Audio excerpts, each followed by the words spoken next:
ప్రభునామానికే మహిమ కలుగునుగా.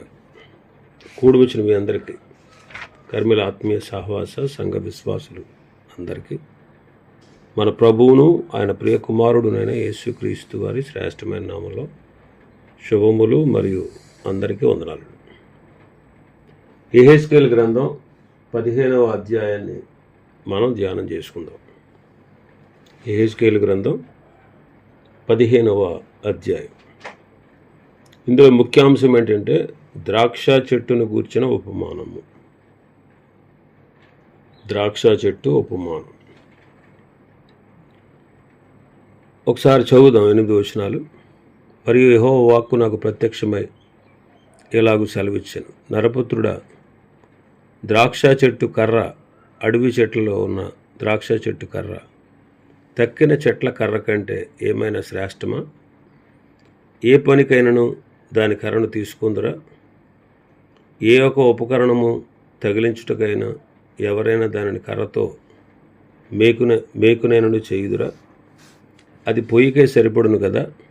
అగ్ని చేత దాని 2 కొనలు కాల్చబడి నడుము నల్లబడిన తర్వాత అది మరి దేనికి, మరి ఏ పనికైనాను తగునా?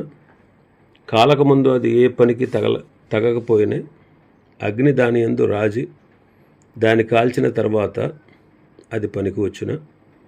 కావున ప్రభువుని యెహోవా ఇలాగ సెలవిచ్చుచున్నాడు, నేను అగ్నికి అప్పగించిన ద్రాక్ష చెట్టు అడవి చెట్లలో ఎలాంటిదో యెరూషలేము కాపురస్తులను అలాంటి వారే కనుక నేను వారిని అప్పగింపబోచున్నాను. నేను వారి మీద కఠిన దృష్టి నిలుపుదును. వారు అగ్నిని తప్పించుకునను, అగ్నియే వారిని దహించును. వారి ఎడల నేను కఠిన దృష్టి గలబడనే ఉండగా నేనే యెహోవానని మీరు తెలుసుకుందురు. వారు నా విషయమై విశ్వాసఘాతుకులైరు గనుక నేను దేశమును పాడు చేసేదను. ఇదే ప్రభువు యెహోవా వాక్కు. మన దేవుడు సత్యవంతుడు, యథార్థవంతుడు.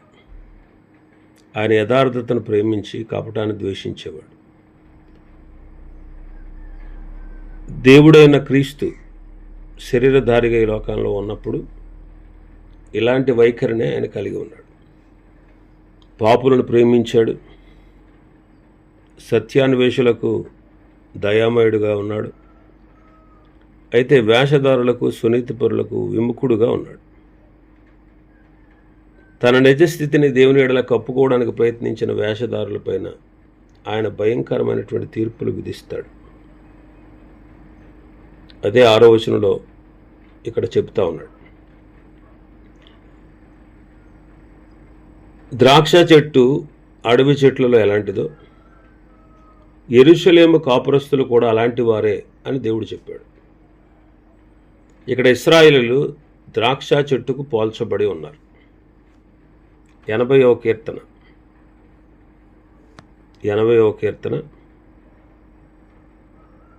8, 9, 10 వచనాలు. నీవు ఐగుప్తులో నుండి ఒక ద్రాక్షావళిని తెచ్చితివి, అన్యజనులను వెళ్ళగొట్టి దానిని నాటితివి, దానికి తగిన స్థలము సిద్ధపరిచితివి. దాని వేరు లోతుగా పారి అది దేశమందంతటా వ్యాపించెను. దాని నీడ కొండలను కప్పెను. దాని తీగలు దేవుని దేవదారు వృక్షములను ఆవరించెను. దాని తీగలు సముద్రం వరకు వ్యాపించెను. యూఫ్రటీసు నది వరకు దాని రెమ్మలు వ్యాపించెను. యెషయా గ్రంథం 5వ అధ్యాయంలో కూడా ద్రాక్ష తోటను గూర్చిన ఉపమానం ఉంది. ద్రాక్ష చెట్టును గూర్చి ఇక్కడ మాట్లాడుతున్నాడు. ద్రాక్ష చెట్టు కర్ర దేనికి పనికిరాదు. అదే కర్ర కాల్చబడితే అది ఇంకా మరి దేనికి పనికిరాదు. ద్రాక్ష చెట్టు యొక్క ఫలాలు చాలా ప్రయోజనకరం. ద్రాక్ష చెట్టు యొక్క ఫలాలను బట్టి ఆ చెట్టుకు గొప్ప విలువ వచ్చింది. కానీ ద్రాక్ష చెట్టు కర్ర దేనికి పనికిరాదు. ఇశ్రాయేలీయులను ద్రాక్ష చెట్టుకు పోల్చారు. ప్రభువైన యేసుక్రీస్తు వారు శరీరధారిగా ఉన్న దినాల్లో ఆయన మాట్లాడుతూ, నేను నిజమైన ద్రాక్షావళిని, మీరు తీగలు. నాలో ఫలింపని ప్రతి తీగ పారవేయబడుతుంది.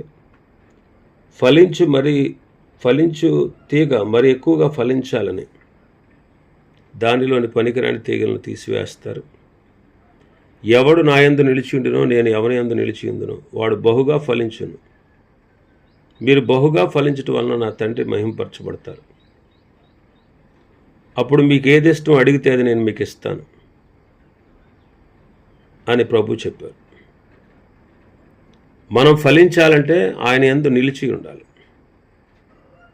ఆయన సన్నిధిలో నిత్యము కాలము గడపాలి.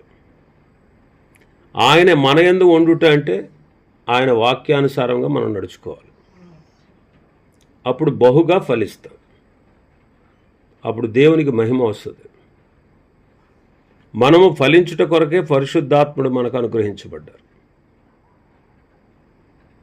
ద్రాక్ష చెట్టు యొక్క ఫలాలు ప్రయోజనకరమైనవి, కానీ ద్రాక్ష చెట్టు కర్ర నిష్ప్రయోజనమైనది. అలాగే ప్రభు ఏం చెప్పారు? శరీరము కేవలము నిష్ప్రయోజనము అంటారు. యోహాను సువార్త 6వ అధ్యాయం 63వ వచనాన్ని మనం చదివితే, ఆత్మయే జీవింప చేయుచున్నది, శరీరము కేవలము నిష్ప్రయోజనము. నేను మీతో చెప్పిన మాటలు ఆత్మయు జీవమునై ఉన్నవి అంటారు. ఇంకా రోమపత్రికలో మనం చూస్తే 8వ అధ్యాయంలో శరీరానుసారమైనటువంటి మనస్సు మరణం, ఆత్మానుసారమైన మనస్సు జీవము, సమాధానము అంటారు. మనము శరీరానుసారులుగా జీవిస్తే అది కేవలం నిష్ప్రయోజనం. కనుక ఆత్మానుసారంగా మనం నడుచుకోవాలి. అందుకే ఆత్మ ఫలము గూర్చి గలతీ పత్రికలో మనం చదువుతాం. ఇశ్రాయేలీలు ఆత్మానుసారంగా నడుచుకొనక శరీరానుసారంగా నడుచుకుంటూ హేయమైన కృత్యాలు జరిగిస్తున్నారు. కనుకనే వారు ద్రాక్ష చెట్టు కర్రకు పోల్చబడి ఎందుకు పనికిరాని వారయ్యారు. మరి ద్రాక్ష ఫలం వలన ఫలితం ఏంటో న్యాయాధిపతుల గ్రంథంలో మనం చదువుతాం. న్యాయాధిపతుల గ్రంథం 9వ అధ్యాయం 13వ వచనాన్ని మనం చదివితే, దేవునిని మానవులను సంతోషపెట్టు ద్రాక్షారసమును నేను ఈక మాని చెట్ల మీద రాజునండి ఇటు అటు ఊగుటకు నేను వచ్చేదనా అని వాటితో నేను. చెట్లన్నీ కలిపి ద్రాక్షావల్లిని అడిగాయట, నీవు వచ్చి మమ్మల్ని ఏలుమని. అప్పుడు ఏమన్నది ద్రాక్షావల్లి? దేవునిని మానవులను సంతోషపెట్టుంది ఆ ద్రాక్షారసం నీకు మాని చెట్ల మీద రాజునండి ఇటు అటు ఊగుటకు వస్తానా అన్నాడు. ద్రాక్ష చెట్టు ఇటు అటు ఊగుటకు ఇష్టపడలేదు, అంటే అధికారం పెత్తనం చేయడానికి ఇష్టపడలేదు, కానీ దేవుని సంతోషపెట్టేదానికి ఇష్టపడతా ఉంది. అలాగే ద్రాక్ష తీగలమైన మనం కూడా ఫలించి దేవుని సంతోషపెట్టేవారుగా ఉండాలి. ఎవరు దేవుని సంతోషపెడతారంటే, దేవుని సంతోషపెట్టేవారు ఎవరంటే మారు మనసు పొందినవారు. లూకాసు వార్త 15వ అధ్యాయంలో చదువుతాం. తప్పిపోయిన గొర్రె కోసం ఆయన 99ని విడిచిపెట్టి వెళ్ళారు కాపరి. అది దొరికినప్పుడు సంతోషము చేత తన భుజాల మీద మోసుకొని ఇంటికి వచ్చారు. మారు మనసు అక్కరలేని 99 మంది నీతిమంతుల విషయమే కలుగు సంతోషం కంటే మారు మనసు పొందు ఒక్క పాపి విషయమే పరలోకమందు ఎక్కువ సంతోషము కలుగుతుందని ప్రభు చెప్పారు. కాబట్టి మారు మనసు పొందువారి విషయంలో ఆయన సంతోషిస్తారు. అలాగే సత్ప్రవర్తన గలవారి విషయంలో కూడా ఆయన సంతోషిస్తారు. ఒకరి నడత యెహోవా చేతనే స్థిరపరచబడును, వాని ప్రవర్తనను చూచి ఆయన ఆనందిస్తాడు అంటాడు కీర్తనకారుడు 37లో. ప్రవర్తన స్థిరపరచువాడు ఆయనే, ఆనందించేవాడు కూడా ఆయనే. మనము ప్రభువుకి ఇష్టులై సంపూర్ణంగా ఆయనకు మనల్ని మనం సమర్పించుకునేట్టే ఆయన మనల్ని చక్కగా నడిపిస్తాడు. మన ప్రవర్తనను చూసి ఆయన ఆనందిస్తాడు. అందుకే 147 కీర్తనలు అంటాడు భక్తుడు, తన యందు భయభక్తులు గలవారి యందు, ఆయన కృప కొరకు కనిపెట్టు వారి యందు యెహోవా ఆనందించువాడై ఉన్నాడు అంట. కాబట్టి ఆయన యందు భయభక్తులు కలిగిన జీవితం పరిశుద్ధమైన జీవితం. ఆయన కొరకు కనిపెట్టినటువంటి జీవితాన్ని మనం కలిగి జీవిస్తే ఆయన మన ప్రతి అవసరతను తీరుస్తాడు. ఆయన మన ప్రతి అవసరతను తీరుస్తూ ఆనందించేవాడై ఉన్నాడు. హగ్గయి గ్రంథంలో మనం చదువుతాం 1వ అధ్యాయం 8వ వచనంలో, పర్వతములు ఎక్కి మ్రానులు తీసుకుని వచ్చి మీరు ఈ మందిరమును కట్టిన ఎడల దాని యందు నేను సంతోషించి నన్ను గణపరుచుకుందునని యెహోవా సెలవిచ్చుచున్నాడు. మ్రానులు అంటే మనుషులు, మందిరం అంటే సంఘం. సువార్త చెప్పి అనేక ఆత్మలను ప్రభు దగ్గరకు నడిపించి సంఘం అనే మందిరమును కడతా ఉంటే ఆయన సంతోషిస్తాడు. ఈనాడు మరి మనం దేవుని సంతోషపెడుతున్నామా లేదా? ఆ విషయాన్ని మనం గుర్తించాలి. ఆత్మలను ప్రభు దగ్గర నడిపిస్తున్నామా?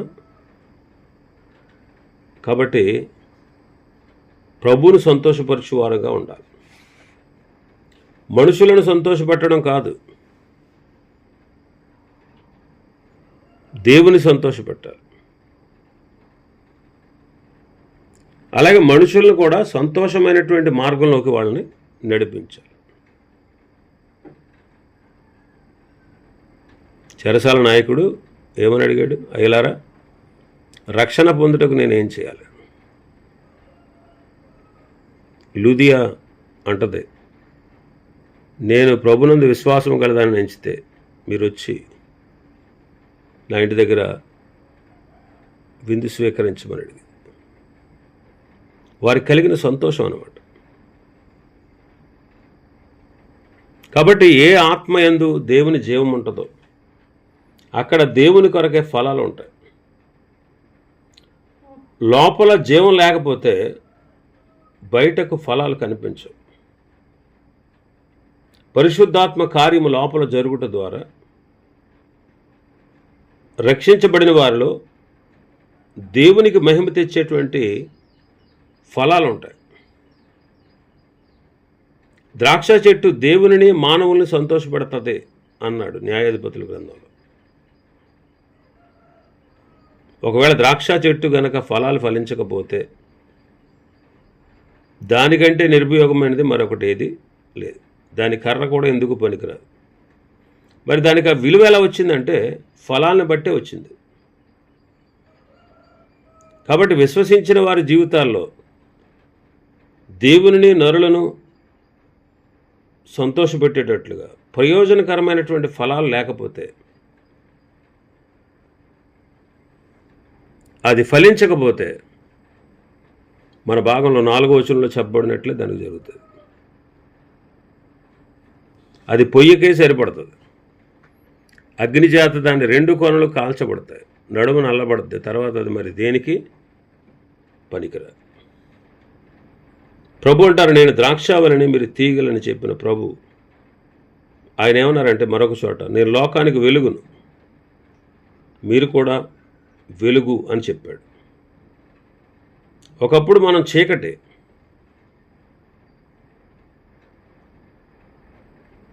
ప్రభునందు ఇప్పుడు వెలిగించబడ్డాం.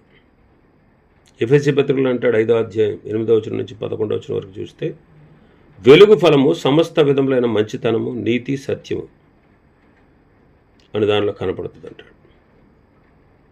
కాబట్టి మంచితనము, నీతి, సత్యము ఇవి మనలో కనబడాలి, వెలుగుగానే ప్రకాశించాలి. అంధకార క్రియల్లో ఉంటే మనం ఎందుకు పనికిరాము?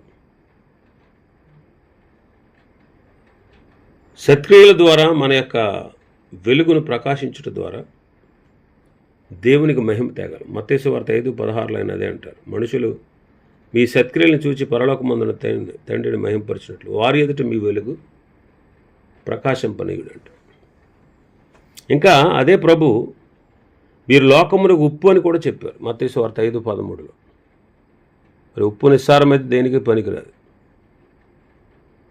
అది మనుషుల చేత తొక్కబడడానికి కానీ దేనికి పనికిరాదు. కాబట్టి ప్రభు పిల్లమైనటువంటి మనం లోకమునకు ఉప్పై ఉన్నాం.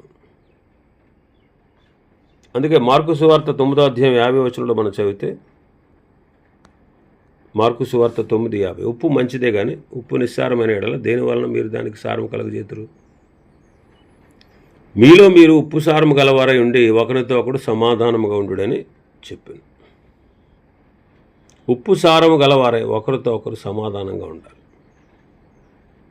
సమాధానంగా ఉండాలి. సమాధానాన్ని కాపాడుకోవాలంటే ప్రేమ ఉండాలి, సహనం ఉండాలి, దీర్ఘశాంతం ఉండాలి, సంపూర్ణ వినయం ఉండాలి, సాత్వికం ఉండాలి. మనం ఒకరితో ఒకరు సమాధానంగా ఉండాలంటే ఇవన్నీ ఉండాలి.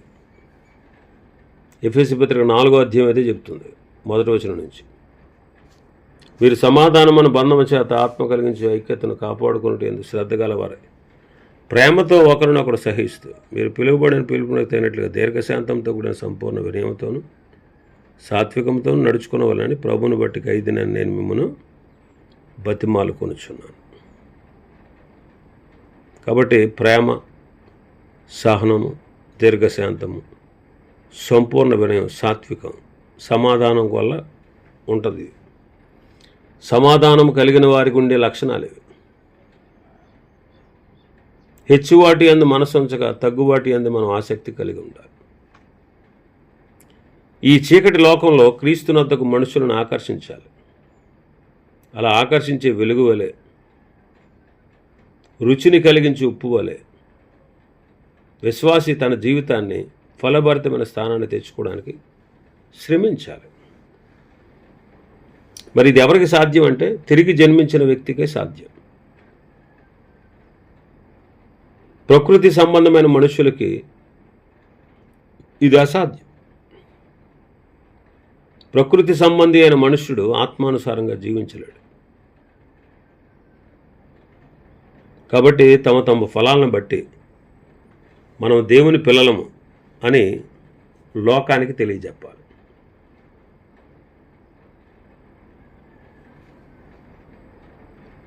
ఈ నూతన జన్మ అనుభవం పొందిన వారికి మాత్రమే దేవుని నుండి కలిగే జీవం వలన ఫలాలు ఉద్భవిస్తాయి. ఇంకా 7వ వచనంలో మన భాగంలో చూస్తే, 7వ వచనంలో నేను వారి మీద కఠిన దృష్టి నిలుపుదును, వారు అగ్నిని తప్పించుకునను, అగ్నియే వారిని దహించును, వారి ఎడల నేను కఠిన దృష్టి గలవాడని ఉండగా నేను యెహోవానని మీరు తెలుసుకుంటారు. దేవుడు మేలు చేయడానికి దృష్టి నిలిపేవాడు. ఇర్మీయా గ్రంథం 24:6లో చదువుతాం. దినవృత్తాంతాలు 2వ గ్రంథం 16వ అధ్యాయం 9వ వచనంలో చదివితే ఏమన్నట్టుందంటే, తన ఎడల యథార్థ హృదయం గలవారిని బలపరచుటకు యెహోవా కనుదృష్టి లోకమంతటా సంచారం చేస్తాం. యథార్థవంతులను బలపరుస్తాడు, ఆశీర్వదిస్తాడు, వారిని వాడుకుంటాడు.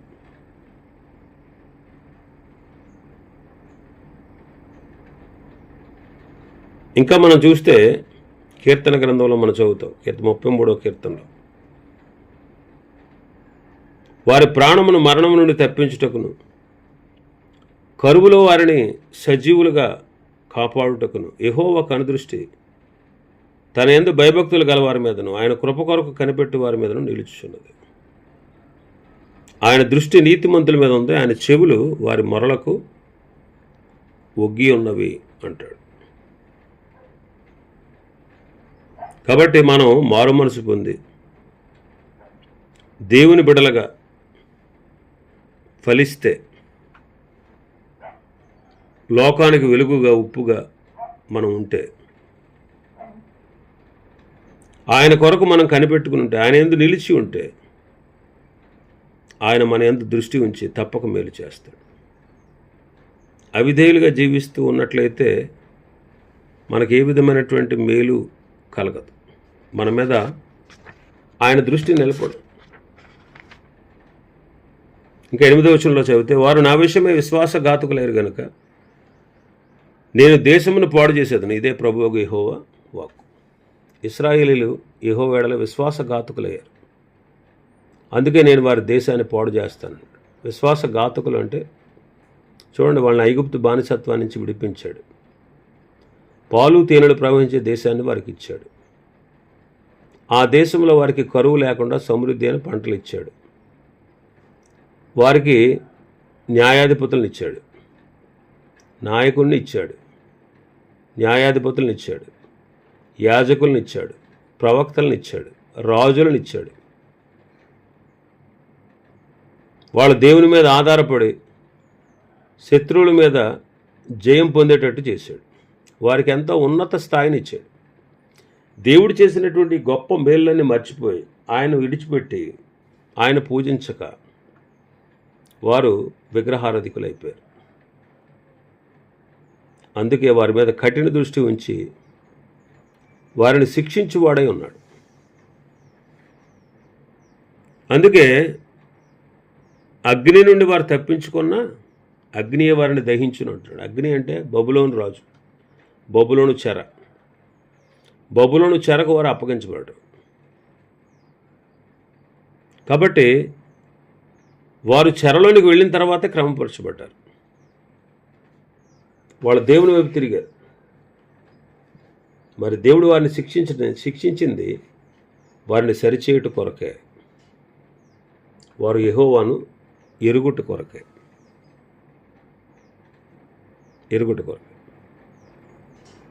ఇవి ఈ అధ్యాయంలో ఉన్నటువంటి విషయాలు. ప్రభు చిత్తమైతే రేపు దినం మరొక అధ్యాయాన్ని ప్రారంభించుకుందాం.